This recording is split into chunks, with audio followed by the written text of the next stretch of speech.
Shalom. Call Halal, Yahweh, Bahashem, Yahushai, Bahashem, Rakakwadash. Double honors to the elders and apostles of Great Millstone who taught me this truth and rule well. Salutation and salutations to the brothers out there that are laboring and pushing this truth in truth and in sincerity and in charity and risking their lives and their freedom to do so. To you I say Shalom.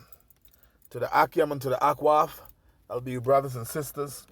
Adawan Ratazah, that is to say, Lord willing. Hopefully by the end of this lesson, you'll be edified. This is your brother Amawan Ibad from the GMS Miami camp. Back again with another lesson to the spirit and power of Yahweh, Bahashim Yahushai, to feed the lambs of Yahweh, Yahushai, as commanded. And today's lesson is going to be entitled, E will not go unpunished. Okay? E will not go unpunished. Okay, speaking of Esau, okay, the wicked, Malachi 1 and 4. All right? The scripture speaks about his wickedness, man. And all right, he shall be called the border of wickedness. All right, everywhere you go, wickedness follow. All right? And speaks of his treachery, man. Okay? And, historically, in the history, things like slavery, taking the land away from Gad, Reuben, Issachar, okay, all right, Native American Indians, all right.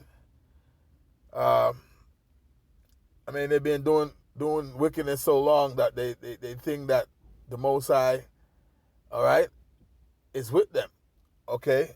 Well, the Most High give them a time to rule for a specific time, okay, but at the end of the day, He's going to bring judgment to them, man. All right? The Most High is using them as a whipping stick. All right? Because we as a people transgress against the Lord. Okay? The Lord's people transgress against Him, the Israelites. Okay? Therefore, He raised up different nations to punish them. But their main enemy is Esau. You see? So, is a hatred between the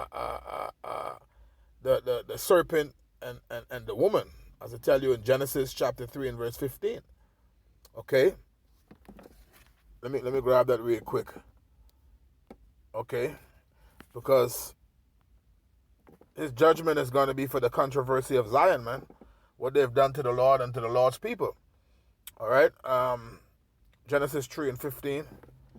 It says, "And I will put enmity between thee and the woman, and between thy seed and her seed, and it shall bruise thy head, and thou shalt bruise his heel." Okay? So at the end of the day, all right, especially because of the birthright, it's been an ongoing beef between Esau and Jacob, man. You see, scripture speak about it's perpetual hatred for Jacob, man. You see? But they've been doing plenty of things for many of years, and the Most High allowed them to do it. Okay, right? But at the end of the day, they're going to be judged for it. Now, there's a scripture also. All right, I have some scriptures right down, but this scripture came to mind. What's that? The book of Psalms, chapter 50, and verse. Let me see if I can find it real quick. Psalms chapter 50, verse 16, where it speaks about this Esau, he being wicked for so long, he think the Most High is with him. Okay? But we're going to get to the point real quick. I just want to bring the scripture out, seeing that the Spirit led me here. Psalm chapter 50 and verse 16, it says, "But unto the wicked the Most High said, What hast thou to do to declare my statute, or that thou shouldest take my covenant in thy mouth, seeing thou hatest instruction and castest my words behind thee? When thou sawest a thief, thou consentest with him, and hast been partaker with adulterers. Thou gavest thy mouth to evil, and thy tongue frameth deceit. Thou sittest and speakest against thy brother," right, Jacob, all right? "Thou slanderest thine own mother's son," right, because Esau and Jacob are brothers, man, right? But that's his evil twin, his evil brother, okay? It says, "These things thou hast done, and I kept silent. Thou toughtest that I was altogether such as one as thyself. But I will reprove thee, and set them in order before thine eyes." You see, so Esau, as the scriptures say, let me grab it right here. Psalms 49:11. Their inward thought is that their houses shall continue forever, and their dwelling places to all generations. They call their lands after their own name. So see, the inward thought is that they rulership gonna be forever when it's not. The Most High gonna put a stop to them, man, and they're gonna be judged. They're gonna be punished. All right. Now, all these other nations before, all right, they were judged. Okay, you see, well, not all, but at the same time. You know, because the Most High rise up nations and put them over his people when they go off. Okay? Now, in the kingdom, we're going to have all nations subjugated. All right? But just like from in ancient times, all right, the Most High reproved kings for our sake, as the scriptures say. But I'm gonna get something here. I'm going to start in the book of Genesis just to show you that Esau, all right, no different than even Egypt, okay. After okay, hard bondage in Egypt, all right. The Most High judged that nation and Pharaoh, and we came out with great substance, man, in the end, and that's what's gonna happen this time for the elect. You see, so let's get that account real quick. We'll start here in the book of Genesis, the 15th chapter. And verse 12, okay? It says, and when the sun was going down, so this is Abraham at the time, his name was Abram, okay? The Most High appeared to him in a dream. It says, and when the sun was going down, a deep sleep fell upon Abram, and lo, an horror of great darkness fell upon him. And he said unto Abram, know of a surety that thy seed shall be a stranger in a land that is not theirs, and shall serve them, and they shall afflict them 400 years. So that's speaking about when we was in ancient Egypt, okay, under hard brick and mortar, okay, being oppressed by the Pharaoh of that day, okay. It says, and this is the point, verse 14, and also that nation whom they shall serve, okay, so we serve them as a people, the Israelites, we serve the Egyptians, we build Egypt, okay. It says, and also that nation whom they shall serve will I judge. And that's what's going to happen to Esau, because right now we under Esau's rulership. You see, so he will not go unpunished, okay. It says, and also that nation whom they shall serve will I judge, and afterward shall they come out with great substance. So it says, and afterward shall they come out with great substance. You see, that's the point. Okay, Egypt didn't get away, even though they made our ancestors to work in hard bondage. In the end, they were judged, man. You see, the scripture speaks about the Lord reproving kings for our sake, man. Okay, the Lord reproved kings for our sake, man. Let's get that in the book of Psalms. Let's go to Psalms 105. Jumping in here at verse 7. It says, he is Yahweh our power. His judgments are in all the earth. He hath remembered his covenant forever, the word which he commanded to 1,000 generations, which covenant he made with Abraham, and his oath unto Isaac, and confirmed the same unto Jacob for a law, and to Israel for an everlasting covenant, saying, unto thee will I give the land of Canaan, the lot of your inheritance. When they were but few in men, when they were but a few men in number, yea, very few, and strangers in it, when they went from one nation to another, from one kingdom to another people. So all of these different nations, we serve under them, man. From the Assyrians, remember, the northern kingdom went into captivity under the Assyrians, okay? The southern kingdom was taken captive under the Babylonians, okay? And then the Media-Persian Empire, okay, they took over the Babylonians, we were serving them, okay? And then the Greeks came in, we serving the Greeks. Then the Romans came in, we were serving the Romans, okay? Until we went into slavery and all that different stuff unto this very day. The book of Baruch 3 and 8 say, yet this day we're in our captivity, where thou hast scattered us for a reproach, okay, and a curse, okay? You see, according to all, it said, and subject unto payments according to all the iniquity of our fathers, roughly paraphrasing. So yet this day we're in captivity, man. And this is why he is going to have to pay. He's not going to go unpunished. You see, it says, he suffered no man to do them wrong. Yea, he reproved kings for their sakes. All right, he reproved kings for their sakes. That's the point. Saying, touch not mine anointed and do my prophets no harm. You see? Now let's get a quick account of him reproving kings for his people's sake, man. All right, let's get the account in the book of, I think this is during the time of Hezekiah, all right, king of Judah. All right, where it is, the book of 2 Kings, the 19th chapter. All right, and we're going to start at verse 32.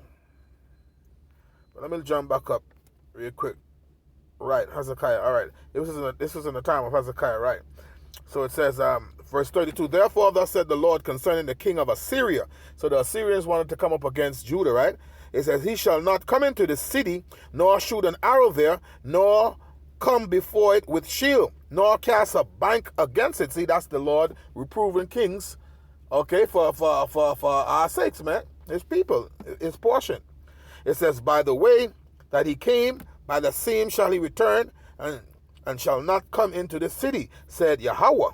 For I will defend this city to save it, for mine own sake, and for my servant David's sake.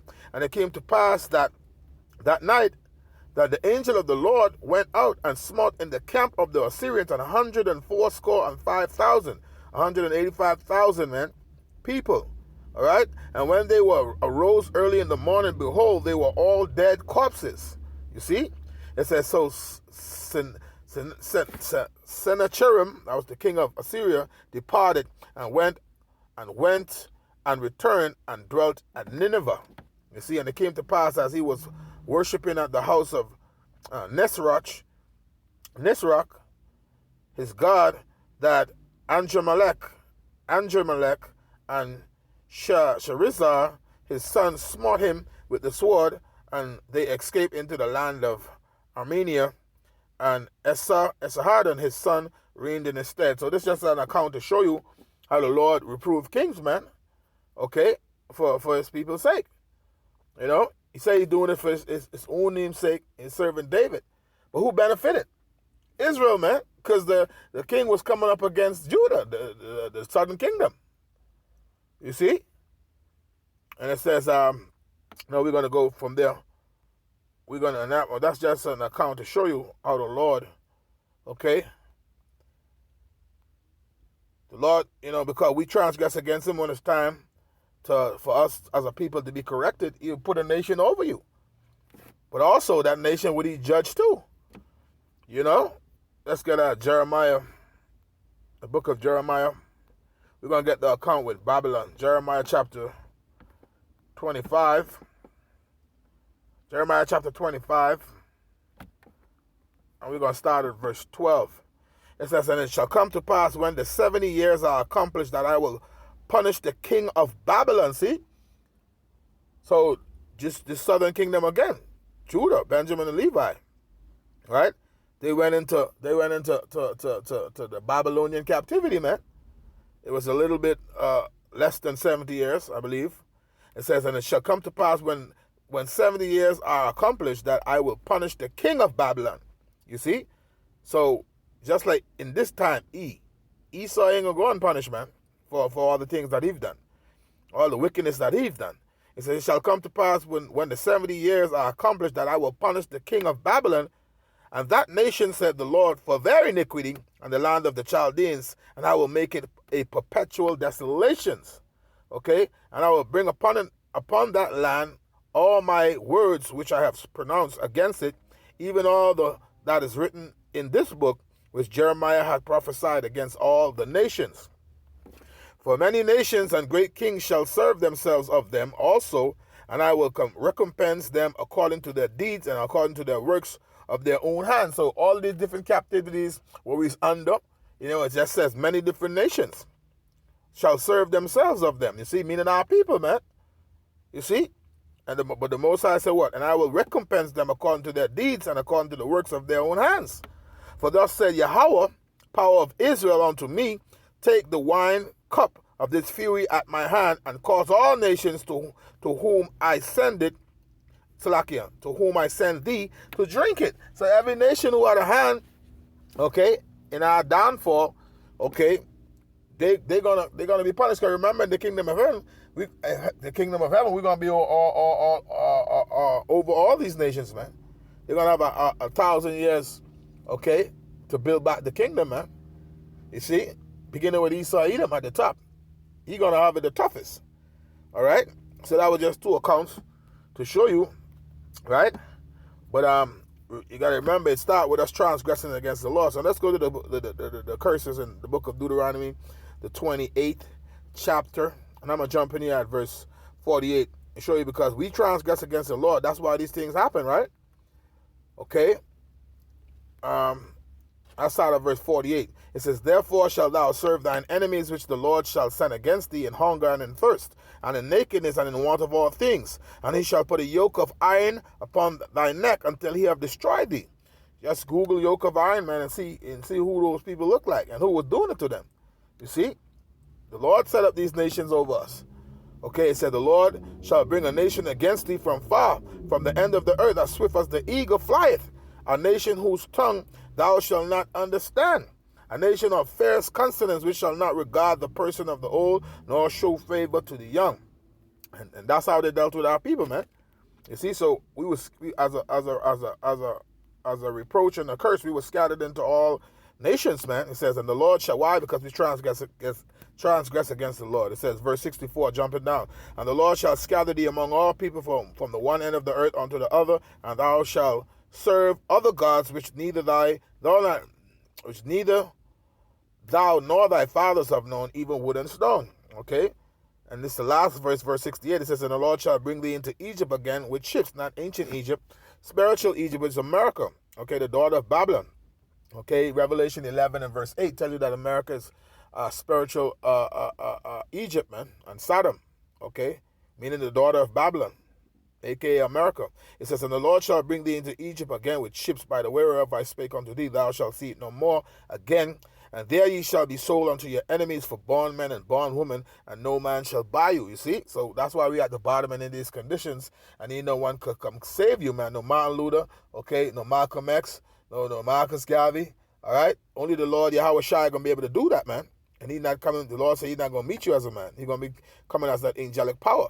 So even though we transgress against the Lord as a people, that's why it's time for you. Scripture says, high time to awake out of sleep. It's time for you to get it right. Turn back to the Lord and repent. Seek the Lord and come back to your heritage, man. All right? And walk before him in righteousness, man, uprightly. You see? Doing what you have to do to please the Lord. It may be that you have a hedge of protection in that day, the day of darkness, man, and judgment. You see? All right? So even though, like I said, even though as we as a people transgress against the Lord casts us off for a time, but he ain't cast us off forever. The Lord says he's going to have mercy. Okay? So let's go to the book of, real quick, the book of Isaiah, real quick, the 14th chapter. What did the Lord say? For the Lord will have mercy on Jacob. Who's Jacob, the progenitor or the patriarch of the 12 tribes of Israel, man, whose name was turned, Jacob, whose name was later turned to Israel, thus were the Israelites. Okay, for the Lord will have mercy on Jacob and will yet choose Israel and set them in their own land. See, the Lord is going to have mercy. And the strangers shall be joined with them, okay, the Israelite foreigners who came back, all right, to knowing that they're Israelites, man. And they shall be cleaved to the house of Jacob. And the people shall take them and bring them to their place. And the house of Israel shall possess them in the land of the Lord for servants and handmaids. And they shall take them captives whose captives they were. So it's going to be a role reversal, okay. Esau is the end of the world, 2 Ezra 6 and 9, all right? And Jacob is the beginning of it. Would follow it, okay? It says, and they shall rule over their oppressors. You see? It says, and it shall come to pass in that day, the Lord shall give thee rest from thy sorrow and from thy fear and from the hard bondage wherein thou wast made to serve. So we as a people, okay, we was made to serve hard bondage, man, all right? And Esau is the one that was oppressing us, man. Scripture speak about how they speak loftily concerning oppression. All right? So it's nowhere they're going to go unpunished. All right? So let's get Jeremiah. The book of Jeremiah, the 49th chapter, right? Jeremiah 49 and verse 12. And it reads, it says, "For thus said the Lord, behold, they whose judgment was not to drink of the cup have assuredly drunken," meaning his people, his lot, okay, his portion, okay? "And art thou he that shalt altogether go unpunished? Thou shalt not go unpunished, but thou shalt surely drink of it." So he's not going to escape. Esau is going to have to go through it. The cup is going to be passed over to him. He's going to have to go through it. We went through it, so he's going to have to go through it. All right? Let's go from there. We're going to go to the book of Lamentations. Lamentations, the 4th chapter. We're going to jump in here at verse 21. It says, "Rejoice and be glad, O daughter of Edom, that dwellest in the land of Uz. The cup also shall pass through unto thee. Thou shalt be drunken, and shalt make thyself naked." Okay, we're living in a time where you're being exposed. It says, "The punishment of thine iniquity is accomplished, O daughter of Zion." Right, we went through it. Okay, we're about to come up out of this. All right, it says, "He will no more carry thee away into captivity. He will visit thine iniquity, O daughter of Edom. Okay, Edomites. He will discover thy sins." You see? So, yeah, it's going to be his time. Deuteronomy, the 30th chapter and the 7th verse speak about that. Okay? "And I put all these curses upon thine enemies." You see? Let's get Revelation. Revelation chapter 13 and jump in here at verse 9. Okay, it says, "If any man have an ear, let him hear. He that leadeth into captivity shall go into captivity. He that killeth with the sword must be killed with the sword. Here is the patience and the faith of the saints." So the saints are patiently waiting to take into captivity those that took them into captivity. You see? And with the Most High is okay with this. Why? Because the scriptures say so, and the scriptures is the words of the Lord. Okay? 2 Thessalonians chapter 1 and verse 6. "Seeing it is a righteous thing with the Most High to recompense tribulation to them that trouble you." All right? So that's a righteous thing. Okay? So this man feel as if though, right, he's not going to get punished, but he is, right? Because clearly you can see how things are going today. Scriptures speak about his sins reaching up to heaven, man. It's iniquities. Let's get that in Revelation, the 18th chapter. Revelation chapter 18. We're going to jump in here at verse 4, and it says, "And I heard another voice from heaven saying, Come out of her, my people, that ye be not partakers of her sins, and that ye receive not of her plague." So the elect gonna have to be out of this place before the nuclear destruction, man. Okay, the ICBM missiles. Okay, that's going to create the lake of fire. Okay, according to 2nd Ezra, the 16th chapter and the 13th verse. "For strong is the right arm, for strong is his right arm that bendeth the bow. Okay, and his arrows that he shooteth are sharp and shall not miss when they begin to be shot into the ends of the earth." Roughly paraphrasing it. All right, it says, For her sins," whose sins? The daughter of Babylon. Okay, "For her sins have reached unto heaven, and the Most High, and God had remembered her iniquities." So the Most High haven't forget. Okay, Ecclesiastes 3 and 15, the Most High required that which passed. All right, so he's going to have to pay. Verse 26, and he's going to pay double. It says, "Reward her, even as she rewarded you," right? "And double unto her, double according to her works, in the cup which she had filled to her double." 1,000 years, man. Okay, hardcore slavery, filling up the kingdom. You see? So he ain't gonna go. He ain't gonna get away. He will not go unpunished, man.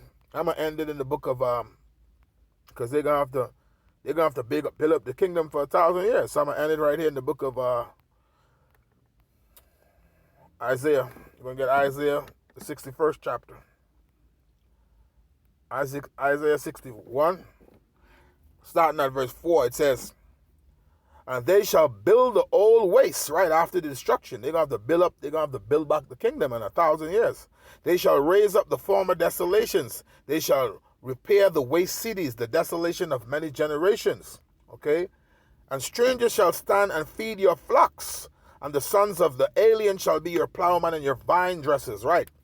"But ye shall be named the priest of the Lord. Men shall call you the ministers of God.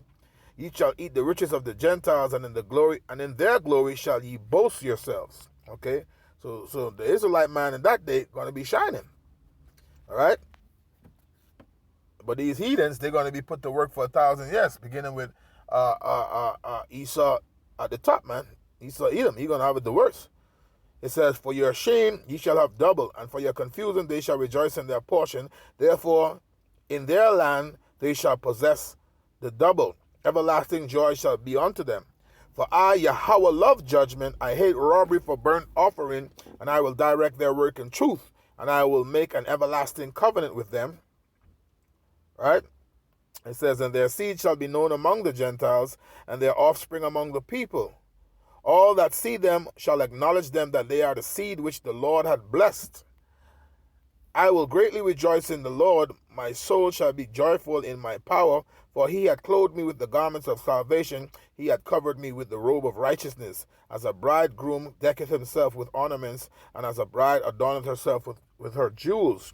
For as the earth bringeth forth her bud, and as the garden causeth the things that are sown in it to spring forth, so the Lord power will cause righteousness and praise to spring forth before all the nations, you see? So the Lord is going to set up his people on top, and they're going to rule with Yahushua, man, all right? King David, all right? The 12 ruling over, the 12 disciples ruling over the 12 tribes, okay? The 144,000 was going to be the ruling government, all right? And the 1/3 elect men, women, and children ruling over all the nations, man.